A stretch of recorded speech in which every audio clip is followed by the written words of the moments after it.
Hello friends, നമ്മുടെ എല്ലാം നിത്യജീവിതത്തിൽ പ്രയോജനപ്പെടുത്താൻ പറ്റുന്ന കുറച്ചധികം നല്ല ടിപ്സുകളായിട്ടാണ് വന്നിട്ടുള്ളത്. നിങ്ങൾക്ക് ഇതിൻ്റെ വീഡിയോ ഇഷ്ടമാവുകയാണെന്നുണ്ടെങ്കിൽ എന്തായാലും ലൈക്ക് ചെയ്യുക, സബ്സ്ക്രൈബ് ചെയ്ത് കാണുന്ന കൂട്ടുകാർ സബ്സ്ക്രൈബ് ചെയ്ത് സപ്പോർട്ട് കൂടി ചെയ്യട്ടോ. അപ്പോൾ നമുക്ക് ഇന്നത്തെ വീഡിയോയിലേക്ക് പോകാം. ഇന്നത്തെ വീഡിയോയിൽ ആദ്യത്തെ ടിപ്സ് എന്താണെന്ന് നോക്കാം. അപ്പോൾ നമുക്ക് വീട്ടിലെപ്പോഴും ചിരട്ട ഉണ്ടാവും. അപ്പോൾ ചിരട്ട കൊണ്ട് നമ്മൾ പല കാര്യങ്ങളും പല വീഡിയോകളിലായിട്ട് പറഞ്ഞിട്ടുണ്ട്. ഇവ ചെയ്യുന്നത് എന്താണെന്ന് വെച്ചാൽ ഇതുപോലെ ചിരട്ട ഒരു തുണിയിലേക്ക് വെച്ച് ഇതുപോലെ ഒന്ന് നന്നായിട്ടൊന്ന് പൊതിഞ്ഞെടുക്കുന്നുണ്ട് കേട്ടോ. എന്നിട്ട് നമ്മൾ എന്താ ചെയ്യുന്നത് വെച്ചാൽ ഒരു ചപ്പാത്തീൻ്റെ റോളെടുത്തിട്ട് അതൊന്ന് നന്നായിട്ടൊന്ന് തട്ടി കൊടുത്തു കഴിഞ്ഞാൽ പൊട്ടുന്നതാണ്. അപ്പോൾ നമ്മൾ പൊട്ടിയിട്ട് കണ്ണിക്കൊന്നും തെറിക്കാതിരിക്കുന്നതിന് വേണ്ടിയിട്ടും കൂടിയാണ് നമ്മളിതുപോലെ തുണിയിൽ പൊതിഞ്ഞെടുക്കുന്നത് കേട്ടോ. നമ്മളിപ്പോൾ ഇതുപോലെ വെച്ച് ഉടയ്ക്കുന്ന സമയത്ത് കണ്ണിക്ക് തെറിക്കും, അപ്പോൾ അത് ഒഴിവാക്കാം. ഇതുപോലെ ചെയ്താൽ മതി. അപ്പോൾ ഇതുപോലെ ഒന്ന് പൊട്ടിച്ചെടുത്തിട്ടുണ്ട്. നമുക്കിപ്പോൾ ഒരു എന്താ പറയുക, നമ്മൾ വിചാരിച്ച ഷേപ്പിലൊന്നും ആയിരിക്കില്ല ഇങ്ങനെ പൊട്ടിച്ചാൽ നമുക്ക് കിട്ടും. ഇങ്ങനെ പൊട്ടിച്ചെടുത്തിട്ടുള്ള ഇതൊന്ന് നമ്മളിതുപോലെ നമുക്ക് ഇഷ്ടമുള്ളത് ഒരു പറ്റുന്ന രീതിയിലുള്ള നല്ലൊരു ഷേപ്പുള്ളത് ഞാൻ എടുക്കുന്നുണ്ട്. ഇതുപോലുള്ള ഇതൊന്നാണ് കേട്ടോ എടുക്കുന്നത്. ഇത് എന്താണെന്ന് ചെയ്യുന്നത് വെച്ചാൽ നമുക്കത് കടയിൽ നിന്നൊക്കെ വാങ്ങിക്കാൻ കിട്ടുന്നതാണ്. പണ്ട് കാലം മുതലേ നമ്മൾ അടുക്കളകളിൽ ചിരട്ട കയ്യിലായിട്ടും ചിരട്ടയുടെ സ്പൂണായിട്ടൊക്കെ നമ്മൾ ഉപയോഗിച്ചിട്ടുണ്ടാവും. ഇപ്പോൾ നമുക്ക് മാർക്കറ്റിലൊക്കെ നല്ല വില കൊടുത്ത് വാങ്ങിക്കാനായിട്ട് കിട്ടുന്നതാണ്. എന്നാൽ നമുക്ക് വീട്ടിൽ ഇതുപോലെ സിമ്പിളായിട്ട് ചെയ്യാവുന്നതും കൂടിയാണ് കേട്ടോ. അപ്പോൾ ഇതുപോലെ എടുത്തിട്ടുള്ള ഈ ചിരട്ടയുടെ പീസ് നമുക്കൊന്ന് ഓരോ പേപ്പറിൽ വെച്ചിട്ട് അത് സാൻഡ് പേപ്പറാണ്, നല്ല റഫായിട്ട് സാൻഡ് പേപ്പറാണ് കേട്ടോ. അതിലൊന്ന് ഉരച്ചിട്ട് ഒന്ന് മിനുസപ്പെടുത്തി എടുക്കുന്നുണ്ട്. ജസ്റ്റ് ഒന്ന് ആ റഫായിട്ടുള്ള ഭാഗം ഒന്ന് മിനുസപ്പെടുത്തുന്നേ ഉള്ളൂ ഇപ്പോൾ. പിന്നെ നമുക്ക് ലാസ്റ്റ് ഒക്കെ ഒന്ന് നന്നായിട്ടൊന്ന് അപ്പോൾ പോളിഷ് ചെയ്ത് കൊടുത്താൽ ആ ചിരട്ടേനെ ഒന്ന് ചെറുതായിട്ട് ഉരച്ചിട്ട് ഒരുപാട് ഉരച്ചിട്ടില്ല, ഒന്ന് ഷേപ്പാക്കി എടുത്തിട്ടുണ്ട്. എന്നിട്ട് നമുക്ക് വേണ്ടത് ഇനിയൊരു ബാമ്പൂവിൻ്റെ സ്റ്റിക്കാണ് കേട്ടോ. നിങ്ങൾ വുഡിൻ്റെ ഏത് സ്റ്റിക്ക് എടുത്താലും കുഴപ്പമില്ല, നല്ല സ്ട്രോങ് ആയിട്ടുള്ളതാവണമെന്ന് മാത്രം. എന്നിട്ട് ആ ചിരട്ടയിൽ ഇതുപോലെ ഒരു ഹോളിട്ട് കൊടുത്തിട്ടുണ്ട്. ഹോളിട്ടത് ഞാൻ ഇരുമ്പിൻ്റെ ഒരു കമ്പി എടുത്തിട്ട് നന്നായിട്ട് ചൂടാക്കി വെച്ച് കൊടുത്തു കഴിഞ്ഞാൽ നമുക്കിതുപോലെ ഹോളായി കിട്ടും കേട്ടോ. അതേപോലെ തന്നെ ആ സ്റ്റിക്കിലും ഇതുപോലെ ഒരേ ഇടത്തിൽ വരുന്ന രീതിയിൽ ഒരേ അളവിൽ ഹോളിട്ടിട്ടുണ്ട്. എന്നാൽ നമുക്ക് രണ്ടും കൂടി ഒരേ സമയത്ത് വെച്ച് കൊടുത്തതിന് ശേഷം നമ്മളതൊന്ന് കറക്റ്റായിട്ട് ഫിക്സ് ചെയ്യുന്നതിന് വേണ്ടിയിട്ട് ബാമ്പൂൻ്റെ ഒരു സ്റ്റിക്ക് തന്നെയാണ് എടുത്തിട്ടുള്ളത്. ആ ഹോളിലേക്ക് കറക്റ്റ് ആവുന്ന രീതിയിൽ ഇതുപോലെ ഒന്ന് വെച്ച് കൊടുക്കുക കേട്ടോ.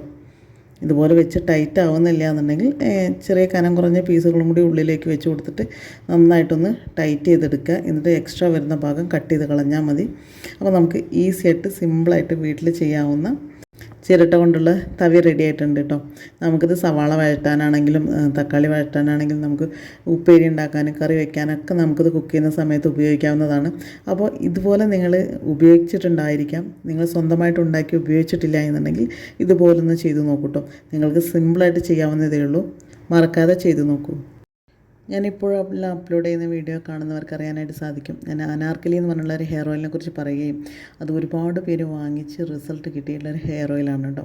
നാച്ചുറലായിട്ടുള്ള ഇൻഗ്രീഡിയൻസ് മാത്രം ചേർത്ത് തയ്യാറാക്കുന്ന ഈ ഹെയർ ഓയിലിന് ഒരുപാട് ബെനിഫിറ്റ് ഉണ്ട്. നമുക്ക് അകാലം വരെ മാറാനും അതേപോലെ തന്നെ മുടി ഫാസ്റ്റായിട്ട് വളരാനും മുടി പൊട്ടിപ്പോകുന്ന ഒഴിവാക്കാനൊക്കെ ഹെൽപ്പ് ചെയ്യുന്നതാണ്. അപ്പോൾ ഈ ഒരു ഹെയർ ഓയിലിൻ്റെ കൂടെ തന്നെ നമ്മൾ മറ്റൊരു പ്രൊഡക്റ്റും കൂടി കൊണ്ടുവന്നിട്ടുണ്ട്. അത് പൂർണ്ണമായും ആയുർവേദ പ്രൊഡക്റ്റ് തന്നെയാണ്. നമ്മുടെ മുഖത്തുണ്ടാകുന്ന കറുത്ത പാടുകൾ മാറ്റാനും മുഖം നല്ല ബ്രൈറ്റ് ആക്കാനും കരിമങ്ങല്യം ഇല്ലാതാക്കാനൊക്കെ ഹെൽപ്പ് ചെയ്യുന്ന ഒരു നാച്ചുറൽ ഹെർബൽ പൗഡറാണ് ഇത്. പ്രായഭേദ വ്യത്യാസമില്ലാണ്ട് സ്ത്രീ പുരുഷന്മാർക്ക് ഒരുപോലെ ഉപയോഗിക്കാവുന്നതാണ്. നിങ്ങൾക്ക് ആദ്യ യൂസിൽ തന്നെ നിങ്ങളുടെ സ്കിന്നിൽ നല്ല രീതിയിൽ മാറ്റം കണ്ടുവരാനും അത് തുടർച്ചയായിട്ട് ഉപയോഗിക്കുമ്പോൾ നിങ്ങളുടെ സ്കിന്നിലുണ്ടാകുന്ന പ്രോബ്ലംസ് എല്ലാം മാറി സ്കിന്ന് നല്ല ബ്രൈറ്റായിട്ട് നിലനിർത്താനൊക്കെ ഹെൽപ്പ് ചെയ്യുന്നതാണ്. ഒരു കെമിക്കലായിട്ടുള്ള ഒന്നും തന്നെ ഇല്ലാത്തതുകൊണ്ട് നിങ്ങൾക്ക് സൈഡ് എഫക്റ്റും ഉണ്ടാവില്ല. നമ്മൾ കടയിൽ നിന്ന് വാങ്ങിക്കുന്ന ക്രീമുകളെല്ലാം നമുക്ക് എന്തായാലും സൈഡ് എഫക്റ്റ് കൊടുക്കുന്നതായിരിക്കും. അപ്പോൾ ഇതിൽ അത്തരത്തിലും പ്രോബ്ലംസ് ഒന്നുമില്ല. അനാർക്കലിയുടെ തന്നെ മറ്റൊരു പ്രൊഡക്റ്റാണ് ഫെയർനെസ് ഓയിൽ. അത് ഓയിലി സ്കിൻ അല്ലാത്ത അലർജി ഇല്ലാത്തവർക്ക് എല്ലാവർക്കും ഉപയോഗിക്കാവുന്നതാണ്. സ്കിന്ന് നല്ല ബ്രൈറ്റ് ആവാനൊക്കെ ഹെൽപ്പ് ചെയ്യുന്നൊരു ഫെയർനെസ് ഓയിലാണ് കേട്ടോ. ഇതിലും നമ്മൾ നാച്ചുറലായിട്ടുള്ള ഇൻഗ്രീഡിയൻസ് മാത്രമാണ് ചേർത്തിട്ടുള്ളത്. അപ്പോൾ ധൈര്യമായിട്ട് നമുക്ക് വാങ്ങിച്ച് ഉപയോഗിക്കാവുന്നതാണ് കേട്ടോ. അപ്പോൾ ഈ 3 നമ്മുടെ പ്രൊഡക്റ്റുകളും നിങ്ങൾക്ക് ആവശ്യമുണ്ടെങ്കിൽ സ്ക്രീൻ കാണുന്ന നമ്പറിൽ കോൺടാക്റ്റ് ചെയ്താൽ മതി. കൂടുതൽ ഡീറ്റെയിൽസ് അറിയാനായിട്ട് സാധിക്കും കേട്ടോ. നമ്മുടെ എല്ലാം ഭക്ഷണങ്ങളുടെ രുചി കൂട്ടുന്നതും അതുപോലെ തന്നെ നമ്മൾ ദിവസേന ഉപയോഗിക്കുന്ന ഒന്നായിരിക്കാം മല്ലിയില.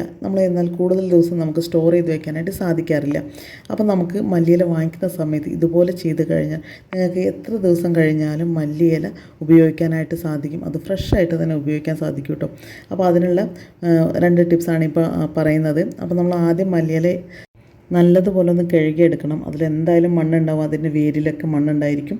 അപ്പോൾ അങ്ങനെ മണ്ണുണ്ടെങ്കിൽ അതും കളഞ്ഞെടുക്കുക. എന്നിട്ട് നല്ലതുപോലെ ആ വെള്ളമൊക്കെ ഒന്ന് തുടച്ച് ഡ്രൈ ആക്കി എടുക്കണം. എന്നിട്ട് പിന്നെ നമ്മളിതിൽ ആ ഒരു വേരിൻ്റെ ഭാഗത്തൊക്കെ മണ്ണുണ്ടെങ്കിൽ അതൊക്കെ നന്നായിട്ട് ക്ലീൻ ചെയ്തെടുക്കണം കേട്ടോ.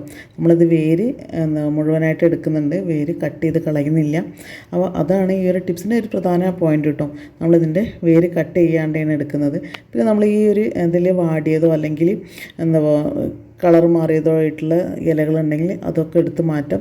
നമുക്ക് കൂടുതൽ ദിവസം കേടുകൂടാണ്ട് സൂക്ഷിക്കുന്നതിന് വേണ്ടിയിട്ടാണ് കേട്ടോ. അപ്പോൾ അതിൻ്റെ വേരിലുള്ള മണ്ണൊക്കെ ഞാൻ ഓൾറെഡി കളഞ്ഞതാണ്. അത് നല്ലതുപോലെ തുടച്ച് ഡ്രൈ ആക്കി എടുത്താണ്. എന്നിട്ട് ഇതുപോലെ നമ്മൾ മല്ലിയില സൂക്ഷിക്കുന്നതിന് വേണ്ടിയിട്ട് ഒരു പ്ലാസ്റ്റിക്കിൻ്റെ കണ്ടെയ്നർ എടുത്തിട്ടുണ്ട്. അപ്പോൾ നമ്മൾ പകുതി ആണ് ഇപ്പോൾ ഞാൻ എടുക്കുന്നത്. ഞാൻ 2 ടൈപ്പിലാണ് മല്ലിയില സൂക്ഷിക്കാനുള്ള ഒരു ടിപ്സ് പറയുന്നത് കേട്ടോ. അപ്പോൾ ഈ ഒരു ബോക്സിലേക്ക് നമുക്ക് ആദ്യം ചെയ്യേണ്ടത് ഒരു ടിഷ്യൂ പേപ്പർ, അത് ഇതുപോലെ ആ ഒരു ഏറ്റവും താഴ്ഭാഗത്ത് ഒരു ടിഷ്യൂ പേപ്പർ ഇതുപോലെ വെച്ച് കൊടുക്കുന്നുണ്ട്. എന്നിട്ട് ചെയ്യുന്നത് കുറച്ച് മല്ലിയില, ഒരുപാട് മേലെ വരരുത്, കുറച്ച് മല്ലിയില എടുത്തിട്ട് നമ്മൾ വെച്ച് കൊടുക്കുക. ഒരേ രീതിയിൽ നീളത്തിൽ വെച്ച് കൊടുക്കുന്നുണ്ട്. ഒരു ലെയർ മല്ലിയില നമ്മൾ വെച്ച് കൊടുത്തു കഴിഞ്ഞാൽ അതിൻ്റെ മുകളിൽ നമ്മൾ മറ്റൊരു ടിഷ്യൂ പേപ്പറും കൂടി വെച്ച് കൊടുക്കാം. അപ്പോൾ എന്നിട്ട് അങ്ങനെ അതുപോലെ ടിഷ്യൂ പേപ്പർ വെച്ചതിന് ശേഷം വീണ്ടും അതിൻ്റെ മുകളിൽ കുറച്ചും കൂടി മല്ലിയില വെച്ച് കൊടുക്കുക. അപ്പോൾ അങ്ങനെ ലെയറായിട്ട് വെച്ച് കൊടുത്തു കഴിഞ്ഞാൽ എന്തായാലും നമ്മൾ ഫ്രിഡ്ജിൽ തണുപ്പ് തട്ടുന്ന സമയത്ത് അതിൽ നിന്നൊരു വെള്ളം വരാൻ സാധ്യത ഉണ്ട്. അപ്പോൾ ആ വെള്ളം വന്നു കഴിഞ്ഞിട്ട് ആ ഒരു മല്ലിയിലേക്ക് നനവ് വന്ന് അത് ചീയാതിരിക്കുന്നതിന് വേണ്ടിയിട്ടാണ് ഇങ്ങനെ ചെയ്യുന്നത്. പിന്നെ നമ്മൾ വേരുള്ളത് കൊണ്ട് തന്നെ ഈ ഒരു ചെടി പെട്ടെന്നൊന്നും വാടിപ്പോവാൻ സാധ്യതയില്ല. നമ്മൾ ഇത് ഫ്രിഡ്ജിൽ വെച്ച് ഉപയോഗിക്കില്ല, നമുക്ക് ആവശ്യത്തിന് എടുക്കാം.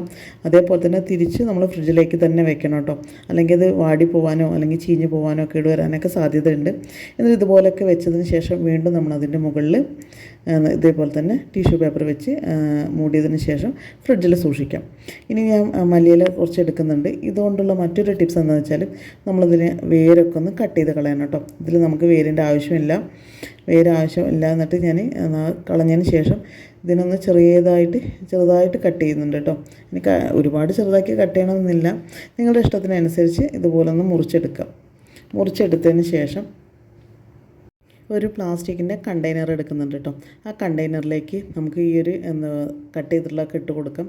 പക്ഷേ നമുക്ക് ആ കണ്ടെയ്നറിൻ്റെ അടപ്പ് ഇപ്പോൾ ആവശ്യമില്ല. ഇതുപോലെ ഓപ്പൺ ചെയ്തിട്ടാണ് നമ്മൾ ഫ്രിഡ്ജിൽ വെക്കേണ്ടത് കേട്ടോ. ഇതുപോലെ ഫ്രിഡ്ജിൽ അതിൻ്റെ ഡോറിൻ്റെ സൈഡിൽ ഇതുപോലെ വെച്ച് കൊടുത്തു കഴിഞ്ഞാൽ ശ്രദ്ധിക്കേണ്ട ഒരു കാര്യം, ഇത് തുറന്ന് തന്നെ വെക്കണം. അപ്പോൾ അത് പെട്ടെന്ന് തന്നെ ഡ്രൈ ആയി കിട്ടുന്നതാണ് കേട്ടോ. ഇത് നന്നായിട്ട് ഡ്രൈ ആയിക്കഴിഞ്ഞാൽ നിങ്ങൾക്ക് ചെറിയൊരു കണ്ടെയ്നറിലാക്കി വെച്ച് കഴിഞ്ഞാൽ നമുക്ക് പാസ്ത, പിസ്സ ഇതെല്ലാം നമ്മൾ ഉണ്ടാക്കുന്ന സമയത്ത് അതിൻ്റെ മുകളിൽ ടോപ്പിങ്സ് ആയിട്ട് നമുക്ക് ഉപയോഗിക്കാം. അതേപോലെ തന്നെ ഇതുപോലെ നമ്മൾ ഡ്രൈ ആയിക്കഴിഞ്ഞാൽ നമ്മുടെ കുക്കിങ്ങിന് ആവശ്യമായിട്ടുള്ള ഏത് സമയത്തും എടുത്ത് ഉപയോഗിക്കാനും നന്നായിട്ടുണ്ടാവും. ഇതുപോലെ തന്നെ നല്ല ഫ്രഷ് ആയിട്ട് തന്നെ ഇരിക്കുകയും ചെയ്യും. ഡ്രൈ ആയതുകൊണ്ട് തന്നെ നമുക്ക് പലപ്പോഴും നമ്മൾ പല ഡിഷ് ഉണ്ടാക്കുമ്പോൾ നമുക്ക് ഡ്രൈ ആയിട്ടുള്ള മല്ലിയില ഉപയോഗിക്കാനായിട്ട് സാധിക്കും കേട്ടോ. ചെറിയൊരു കണ്ടെയ്നറിലേക്ക് ആക്കി വെച്ചാൽ മതി.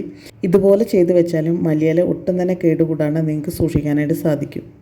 ഫ്രണ്ട്സ്, ഇപ്പം നമുക്ക് തക്കാളി വളരെയധികം വില കുറഞ്ഞിട്ട് കിട്ടുന്നുണ്ട്. അങ്ങനെ കിട്ടുന്ന സമയത്ത് കുറച്ചധികം തക്കാളി വാങ്ങിച്ച് കഴിഞ്ഞാലും ഒരു എണ്ണം പോലെ നമുക്ക് കേടുകൂടാണ്ട് നമുക്ക് 1 വർഷം വരെ ഉപയോഗിക്കാനായിട്ടുള്ള 2 ടിപ്സുകളാണ് പറഞ്ഞു തരുന്നത് കേട്ടോ.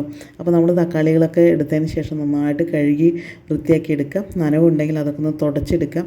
ഫസ്റ്റത്തെ ഒരു ടിപ്സ് എന്താണെന്ന് വെച്ചാൽ ഞാൻ കുറച്ച് കുക്കിംഗ് ഓയിലാണ് എടുത്തിട്ടുള്ളത്. ആ കുക്കിംഗ് ഓയിൽ, പിന്നെ വേണ്ടത് ഒരു കോട്ടൻ്റെ തുണിയോ അല്ലെങ്കിൽ ഇതുപോലെ ഒരു ബഡ്സോ എടുത്താൽ മതി. എന്നിട്ട് ആ കുക്കിംഗ് ഓയിലിലേക്ക് നമ്മൾ ആ ഒരു ബഡ്സ് നന്നായിട്ട് മുക്കിയതിന് ശേഷം തക്കാളിയുടെ ഈ ഒരു ഞെട്ടിൻ്റെ ഭാഗത്ത് ഒന്ന് ആ എണ്ണ ഒന്ന് തടവി കൊടുക്കാം. നമുക്ക് ബഡ്സ് ആവുന്ന സമയത്ത് പെട്ടെന്ന് തന്നെ അത് നമുക്ക് ചെയ്യാനായിട്ട് സാധിക്കുന്നതാണ്. അതുകൊണ്ടാണ് ഞാൻ ബഡ്സ് എടുത്തിട്ടുള്ളത്. അല്ല എന്നുണ്ടെങ്കിൽ ഒരു കോട്ടൻ്റെ പഞ്ഞി എടുക്കാം, അല്ലെങ്കിൽ ഒരു കോട്ടൻ്റെ തുണി എടുത്താലും മതി. ഇതുപോലെ ഒന്ന് തേച്ച് കൊടുക്കുകയാണെന്നുണ്ടെങ്കിൽ തക്കാളി പെട്ടെന്ന് ചീത്തയാവില്ല കേട്ടോ. ആ ഒരു തക്കാളിക്ക് കേടുവരാൻ കൂടുതൽ സാധ്യത ഉള്ളത് ആ ഒരു ഭാഗത്ത് ഫംഗസ് വരുന്നതുകൊണ്ടാണ്. അപ്പോൾ നമുക്ക് തക്കാളി പൊട്ടാത്തത് വേണം കേട്ടോ എടുക്കാൻ. നല്ല വൃത്തിയുള്ള, അതായത് പൊട്ടലോ കേടോ ഇല്ലാത്ത തക്കാളിയാണ് ഇതുപോലെ ചെയ്യേണ്ടത്. ചെറുതായിട്ടൊരു പൊട്ടലുണ്ട് കഴിഞ്ഞാൽ ബാക്കിയുള്ള തക്കാളിയും കൂടി ചീത്തയാവാൻ സാധ്യത കൂടുതലാണ്. എന്നിട്ട് ഇതുപോലെ ബോക്സിൽ വെച്ചതിന് ശേഷം അടച്ച് നിങ്ങൾക്ക് ഫ്രിഡ്ജിൽ സൂക്ഷിക്കാവുന്നതാണ്. എത്ര ദിവസം വേണമെങ്കിലും ഇതുപോലെ, എത്ര ദിവസം എന്ന് പറഞ്ഞാൽ 1 മാസം വരെയൊക്കെ നിങ്ങൾക്ക് ഇതുപോലെ ചെയ്ത് കഴിഞ്ഞാൽ ഫ്രിഡ്ജിൽ സൂക്ഷിച്ച് ഉപയോഗിക്കാനായിട്ട് സാധിക്കുന്നതാണ് കേട്ടോ. അപ്പോൾ ഒരു ബോക്സ് തക്കാളി നമ്മൾ എടുത്ത് വെച്ചിട്ടുണ്ട്. ഇനി നമുക്ക് ബാക്കിയുള്ള തക്കാളി കൊണ്ട് ഒരു വർഷം വരെ നമുക്ക് തക്കാളി കേട് കൂടാണ്ട് ഇതേ ടേസ്റ്റോട് കൂടി തന്നെ ഉപയോഗിക്കാനുള്ള ടിപ്സുകളാണ് കേട്ടോ അപ്പോൾ പറയുന്നത്. അപ്പോൾ നമ്മൾ തക്കാളി ഇതുപോലെ ഒന്ന് ആ ഞെട്ടിയുടെ ഒരു ഭാഗം ഇതുപോലെ ഒന്ന് കട്ട് ചെയ്ത് കളയാണ്. എന്നിട്ട് കട്ട് ചെയ്തതിന് ശേഷം അതിൻ്റെ പുറം ഭാഗത്ത് ഇതുപോലെ ഒന്ന് വരയിട്ട് കൊടുക്കുക, 2 വരയിട്ട് കൊടുക്കുക. എന്നിട്ട് ഞാൻ ബാക്കിയുള്ള തക്കാളികളൊക്കെ ഇതുപോലെ ചെയ്യാണ്. എന്നിട്ട് നമ്മൾ എടുക്കുന്നത് ഒരു കുക്കറാണ് കേട്ടോ. എല്ലാ തക്കാളിയും ഇതുപോലെ ഒന്ന് കട്ട് ചെയ്തിട്ട് വരഞ്ഞതിന് ശേഷം ഒരു ചെറിയ ഗ്ലാസ്സിന് ഒരു ഗ്ലാസ് വെള്ളം മതി, അല്ലെങ്കിൽ അര ഗ്ലാസ് വെള്ളം ഒഴിച്ചാലും മതി കേട്ടോ. ഞാൻ ഒരു ചെറിയ ഗ്ലാസ്സിന് ഒരു ഗ്ലാസ് വെള്ളം ഒഴിച്ച് കൊടുക്കുന്നുണ്ട്. നമ്മളിപ്പോൾ ഇത് തക്കാളിയിൽ തന്നെ നല്ല അത്യാവശ്യം വെള്ളം വരുന്നതാണ്. എന്നാലും നമ്മൾ സ്റ്റവിലേക്ക് വെക്കുന്ന സമയത്ത് അത് കരിഞ്ഞു പോകാതിരിക്കുന്നതിന് വേണ്ടിയിട്ട് നമ്മൾ ഓൾറെഡി കുറച്ച് വെള്ളം ഒഴിക്കുന്നുണ്ട് കേട്ടോ. പിന്നെ അതിലേക്ക് കുറച്ച് മാത്രം മതി, കല്ലുപ്പും കൂടി ഇട്ട് കൊടുത്തിട്ടുണ്ട്. എന്നിട്ട് നമുക്ക് ഒറ്റ വിസിലടിച്ചിട്ട് അതൊന്ന് വേവിച്ചെടുക്കുക. അപ്പോൾ തന്നെ നന്നായിട്ട് വെന്ത് കിട്ടുന്നതാണ്. എന്നിട്ടൊന്ന് ചൂടാറിയതിന് ശേഷം അതിൻ്റെ തൊലിയെല്ലാം നീക്കം ചെയ്ത് ഒന്ന് മിക്സിയിൽ നന്നായിട്ടൊന്ന് അരച്ചെടുക്കുക. ഇനി അരച്ചെടുത്തത് ഇതുപോലെ ഒരു ഐസിൻ്റെ ട്രേയിലേക്ക് ഒഴിച്ചു കൊടുത്തിട്ടുണ്ട്. ഇത് നന്നായിട്ട് ഫ്രീസ് ചെയ്തെടുത്തതാണ് കേട്ടോ. ഫ്രീസ് ചെയ്ത് കഴിഞ്ഞാൽ നമുക്കിത് ഐസ് ക്യൂബ്സൊക്കെ ഇതുപോലെ എടുത്തതിന് ശേഷം ഈ ഒരു ക്യൂബ്സ് എല്ലാം നമ്മൾ സൂക്ഷിക്കുന്നതിന് വേണ്ടിയിട്ട് ഒരു ഗ്ലാസ് ജാറാണ് എടുക്കേണ്ടത്. എന്നിട്ട് ഈ ഗ്ലാസിൻ്റെ ബോട്ടിലേക്ക് ഇതൊക്കെ ഒന്ന് ഇട്ട് കൊടുക്കുക കേട്ടോ. തക്കാളിയുടെ ഇതാണ് നമുക്ക് കുക്ക് ചെയ്യുന്ന സമയത്ത്, ഇനി എന്ത് തന്നെ കുക്ക് ചെയ്യുകയാണെന്നുണ്ടെങ്കിലും ഈ ഒരു ക്യൂബ് നമുക്ക് ഉപയോഗിക്കാവുന്നതാണ് കേട്ടോ. നമ്മൾ സാമ്പാറാണെങ്കിലും ചിക്കൻ കറി ആണെന്നുണ്ടെങ്കിലും നമ്മൾ കുക്ക് ചെയ്യുന്ന ഏത് കറിയിലേക്കും നമുക്ക് തക്കാളിക്ക് പകരം ഈ ഒരു അരച്ചിട്ടുള്ള ഈ ഒരു ക്യൂബ് നമുക്ക് ഇട്ട് കൊടുക്കാം. നമ്മൾ നന്നായിട്ട് വേവിച്ചതാണ്, അപ്പോൾ തക്കാളി കേട് വരുന്നുള്ള പ്രശ്നമില്ല. എന്നിട്ട് നമ്മളിതുപോലെ ബോട്ടിലാക്കിയതിന് ശേഷം ഫ്രീസറിലാണ് സൂക്ഷിക്കേണ്ടത് കേട്ടോ.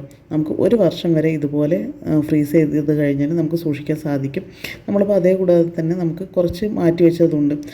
തക്കാളി പ്യൂരി ആക്കിയിട്ട് വെച്ചതാണ്. നമ്മൾ ഉപ്പ് ചേർത്തിട്ടുണ്ട്. അതുമാത്രമല്ല നമ്മൾ ഒരുപാട് അരച്ചിട്ടില്ല, ചെറിയ തരികളോട് കൂടിയാണ് അരച്ചിട്ടുള്ളത്. വെന്തത് കൊണ്ട് തന്നെ നമുക്ക് ടേസ്റ്റിൽ വ്യത്യാസം വരില്ല, അതേപോലെ തന്നെ ടേസ്റ്റ് ആയിരിക്കും കേട്ടോ. നമ്മൾ കുക്ക് ചെയ്യുന്ന സമയത്ത് എടുത്ത് ഉപയോഗിക്കുക, വീണ്ടും അത് ഫ്രിഡ്ജിൽ തന്നെ സൂക്ഷിച്ചാൽ മതി. നമുക്ക് ഒരുപാട് ദിവസം കേടുകൂടാണ്ട് ഉപയോഗിക്കാനായിട്ട് സാധിക്കും. ഒരു തരത്തിലുള്ള സൈഡ് എഫക്റ്റോ ഇൻഫെക്ഷനോ ഒന്നും വരില്ല. നമ്മൾ കടയിൽ നിന്ന് വാങ്ങിക്കുന്ന ടൊമാറ്റോ പ്യൂരിയേക്കാളും നമുക്ക് വീട്ടിൽ തന്നെ ഇതുപോലെ തയ്യാറാക്കിയിട്ട് ഉപയോഗിക്കാനായിട്ട് സാധിക്കും. ഐസ് ക്യൂബ്സ് ആണെന്നുണ്ടെങ്കിലും നമ്മൾ ഉപയോഗിച്ച് കഴിഞ്ഞാൽ അതിന് ശേഷം ഫ്രീസറിൽ വെക്കേണ്ടതാണ് കേട്ടോ. അപ്പോൾ നിങ്ങൾ കുക്ക് ചെയ്യുന്ന സമയത്ത് ഒരുപാട് തക്കാളി കിട്ടുന്ന സമയത്ത് ഇപ്പോൾ വില കുറഞ്ഞുകൊണ്ട് തന്നെ നമുക്ക് ഇഷ്ടം പോലെ കിട്ടും. അപ്പോൾ ഇതുപോലെ ചെയ്യുകയാണെന്നുണ്ടെങ്കിൽ നിങ്ങൾക്ക് അച്ചാറിടാതെയും മറ്റ് സോസുകൾ ഉണ്ടാക്കാതെയും നമ്മൾ കുക്കിങ്ങിന് വേണ്ടിയിട്ട് തന്നെ നമുക്ക് വീണ്ടും ഉപയോഗിക്കാനായിട്ട് സാധിക്കുന്നതാണ്. അപ്പോൾ ഇന്നത്തെ വീഡിയോ ഇത്രയേ ഉള്ളൂ. നിങ്ങൾക്ക് ഇഷ്ടമായെന്ന് വിശ്വസിക്കുന്നു. ഇതുപോലുള്ള വീഡിയോസുമായിട്ട് നമുക്ക് വീണ്ടും കാണാം.